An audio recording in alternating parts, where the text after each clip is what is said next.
hairstyles for short hair.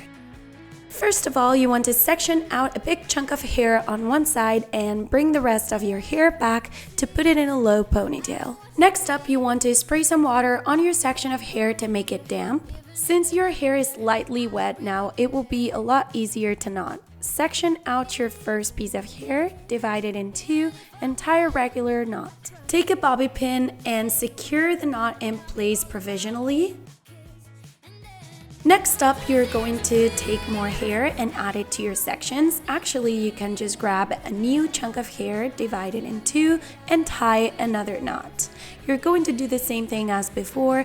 Grab a bobby pin to secure your knot in place, and now go ahead and add more hair, divide it in two, and tie a new knot. You need to pin that one in place with a bobby pin too, before moving on to your last section of hair.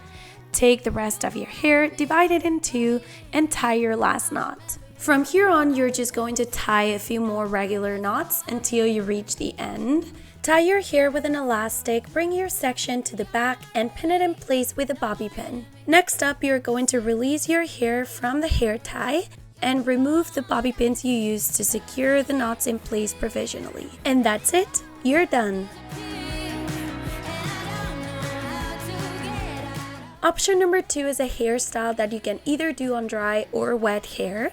I always recommend to make your hair damp first because it's more manageable.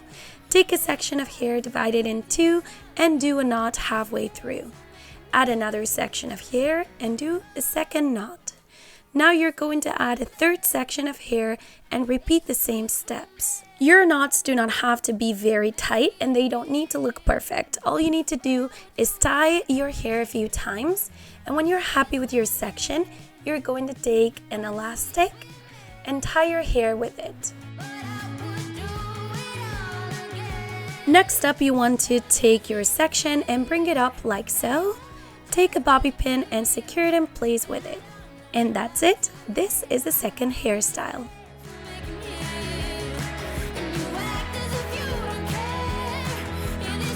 For option number 3, you're going to part your hair in the middle and tie your hair in two separate pigtails. Now you want to cross the two pigtails and use them to tie a regular knot. Take the two ends and tie them together with a small elastic. Last but not least, you want to hide those ends and stick as many bobby pins as needed. And that's it. This is the final result. Which of the 3 options did you like the best? I really hope you enjoyed this video. If you did, please give it a thumbs up and leave your comments down below. Don't forget to subscribe to my channels and follow me on Facebook, Twitter, Instagram, and on my website www.patricjordan.com. Share the love with your friends and see you soon.